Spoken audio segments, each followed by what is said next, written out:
Okay, folks, welcome back again, and hopefully you enjoyed that last set of demonstrations. As you can probably have worked out by now, the last set of experiments is all about the S stage of the ABS formula. That is the stimulate the unconscious mind. There are many ways to stimulate the unconscious mind, but really what it comes down to is a simple idea. You can present them with ideas, a thought, a word, or an image, and they're going to respond to those ideas. Now, this is the important part. Not everyone will respond to these ideas the same way. We happen to have had a great subject, a great volunteer, that responded equally powerfully to words as well as to pictures and to the images and so on.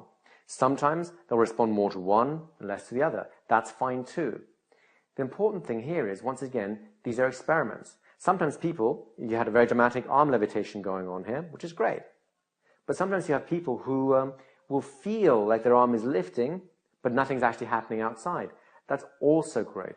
These are all the things that come out as you debrief them, as you talk to them afterwards.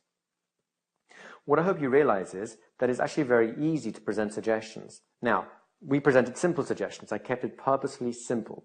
Happy, bathroom, someone you love, balloons lifting your arm, and so on. Notice I did not say your arm will lift. I did not present any risky suggestions. I just got them to imagine that.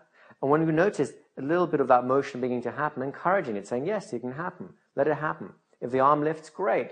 If it doesn't want to lift, then that's fine too. Once again, the pressure is completely off you.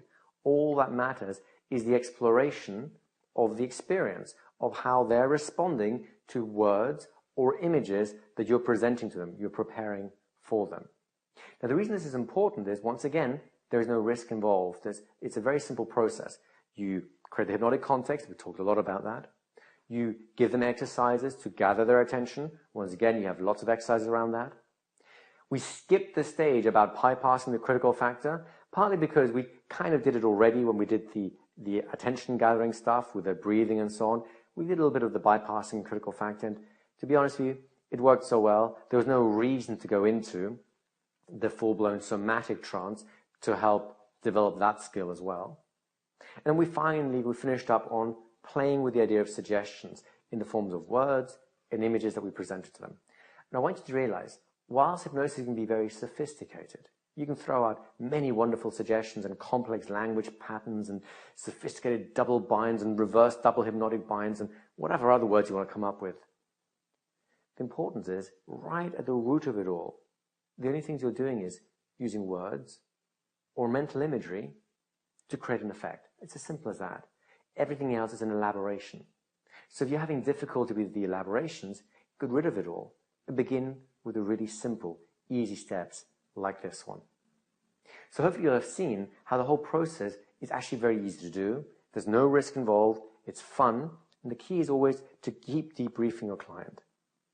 In the final session, we'll have a few more words about how to do this stuff yourself when you go home now with your friends, with your families, and with strangers that you meet in your local clubs, whether it's an arts club or a gym or wherever you like to hang out. If you don't do that currently, it's a great thing to do. Get out there and meet new people. And we'll talk a little bit about how to put it all together so that you have a nice, simple process that you can take away with you. So until then, I hope that this session has been useful to you. I hope you'll notice how much can be done with relatively few tools. And importantly, it's the mindset behind these tools that matters. It's the idea of the principles that you're expressing.